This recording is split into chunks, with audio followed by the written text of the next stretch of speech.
नमस्कार, मैं गौरव वाकेश आप सभी का अपना चैनल विद्या मंदिर क्लासेस में स्वागत करता हूं। तो हम आज इस वीडियो में आप सभी को संज्ञा, सर्वनाम और विशेषण से परिचित कराते हैं। उदाहरण के माध्यम से इसे हम समझने का प्रयास करेंगे। तो संज्ञा को अंग्रेजी में नाउन कहते हैं और सर्वनाम को प्रोनाउन और विशेषण को एडजेक्टिव कहते हैं। तो सबसे पहले हम संज्ञा पर चर्चा करेंगे। संज्ञा किसे कहते हैं, संज्ञा की परिभाषा। और तो परिभाषा बताने से पहले मैं आप सभी को संज्ञा की पूरा उदाहरण के माध्यम से आपको समझाने का प्रयास करूंगा। तो संज्ञा को अगर दूसरी भाषा शब्द में कह सकते हैं तो उसे नाम भी कह सकते हैं। तो नाम माने दुनिया में जितने भी नाम है सभी संज्ञा है, चाहे वो व्यक्ति का नाम हो या वस्तु का नाम हो या नदी का नाम हो या गाड़ी मोटर का नाम हो या अनेक प्रकार की जितने भी अगर पृथ्वी पर अगर जितने भी व्यक्ति वस्तु स्थान या आपको आँख से जितने भी अगर देख रहे हैं अगर उसका कोई नाम है तो वो सभी संज्ञा के अंतर्गत आते हैं। संज्ञा उसे संज्ञा कह सकते हैं। तो मैं दो चार उदाहरण लिखकर आप सभी को संज्ञा बताऊंगा। तो संज्ञा के परिभाषा आप इस प्रकार दे सकते हैं कि किसी व्यक्ति वस्तु स्थान के नाम को संज्ञा कहते हैं। इसकी परिभाषा इस प्रकार लिख सकते हैं। इसके उदाहरण में लिख सकता हूं कि किसी व्यक्ति के नाम, जैसे व्यक्ति का नाम हो सकता है मोहन, हो सकता है मोहन, व्यक्ति का मोहन, सोहन। वस्तु का नाम, वस्तु में आप कलम भी लिख सकते हैं, कलम अनेक प्रकार होते हैं, लेकिन दो प्रकार से लिखकर मैं दो उदाहरण लेकर मैं आप सभी को समझाने का प्रयास कर रहा हूं। कलम, टेबल। अब स्थान के नाम भी अगर लिखना चाहते हैं तो लिख सकते हैं स्थान के नाम। तो दो स्थान के नाम, जैसे नवादा क्या है तो स्थान है, पटना क्या है तो स्थान है, पटना तो ये स्थान क्या ना। तो इन सभी नाम को संज्ञा कहते हैं। और अगर लिखना चाहते हैं तो नदी के नाम भी लिख सकते हैं, जैसे गंगा,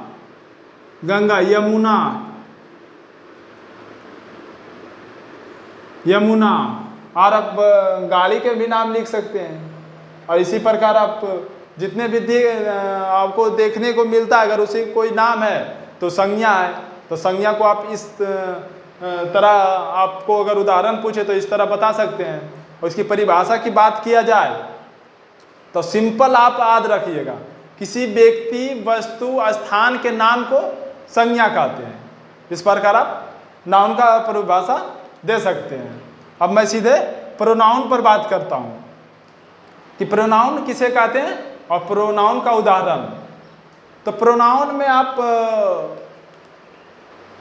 प्रोनाउन का उदाहरण में अगर उदाहरण की बात किया जाए तो आप पहले आप समझ लीजिए, उसके बाद आप उदाहरण समझिएगा कि प्रोनाउन है क्या। तो प्रोनाउन नाउन के बदले में प्रयुक्त होता है। प्रोनाउन नाउन के बदले में प्रयुक्त होता है। और अगर स्टैंडर्ड फॉर्म में बोला जाए कि तो नाउन को रेपिटेशन को रोकता है। प्रोनाउन नाउन के रेपिटेशन, जहाँ नाउन बार बार लिखा जाता है उसी नाउन के जगह पर ये प्रयुक्त होता है। तो अगर प्रोनाउन के आपका अगर डिफरेंशिएशन पूछे तो आप सिंपल आप याद रख सकते हैं कि प्रोनाउन वह शब्द है जिससे जो किसी नाउन के बदले में प्रयुक्त हो।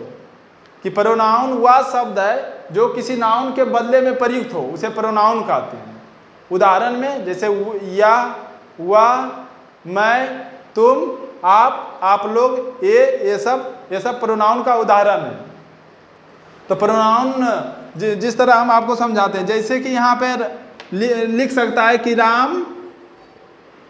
राम अच्छा लड़का है, अच्छा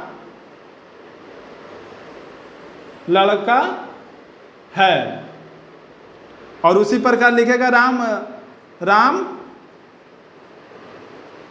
पढ़ने, राम पढ़ने में तेज है, राम पढ़ने में तेज है। और लिख सकते हैं राम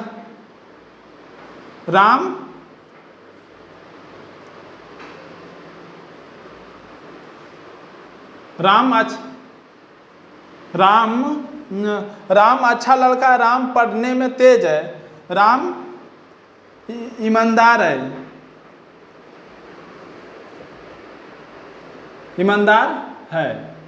तो ये जो बार बार राम राम लिखना पड़ता है, तो इसी के लिए इसी के बदले में हम एक बार हम राम अच्छा लड़का है, तो फिर लिखते हैं राम पढ़ने में तेज है, तो राम ईमानदार है। तो इसी के रिपीटेशन बार बार जो लिखा जाता है, इसी के बदले में प्रोनाउन का प्रयोग होता है। जैसे कि राम अच्छा लड़का, तो यहाँ पर राम के जगह वह भी लिख सकते हैं, वह पढ़ने में तेज है, क्योंकि राम के बदले अगर अगर बोले जाए कि वह किसके बदले में आया, तो राम के बदले में। तो राम क्या है, नाउन है, और वह क्या है, प्रोनाउन है।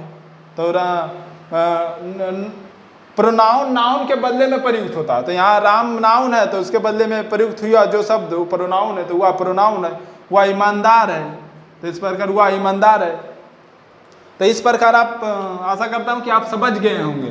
तो आपको प्रोनाउन का कंसेप्ट क्लियर हो गया हो कि प्रोनाउन के हम उदाहरण लिखते हैं। जैसे कि मैं, जब मैं अपने बारे में बात करता हूँ, तो मेरा नाम जो है वो नहीं बोलकर मैं बोलता हूँ। तो मैं जो है, जो मेरे लिए प्रयुक्त होता है, मेरा कुछ ना कुछ नाम है, तो मेरे लिए जो प्रयुक्त हुआ है वो प्रोनाउन है। तो जैसे मैं, और जैसे मैं या आप, जैसे मैं आपको कह सकता हूँ कि आप पढ़ने में तेज है, तो आपको, जैसे कि आपको नाम नहीं ले रहा हूँ, लेकिन आपका कोई नाम है, लेकिन वो नाम नहीं ले रहा हूँ, सिर्फ आपको बारे में बता रहा हूँ कि आप पढ़ने में तेज है। तो आप जो आपके बदले में प्रयुक्त हुआ वो प्रोनाउन है।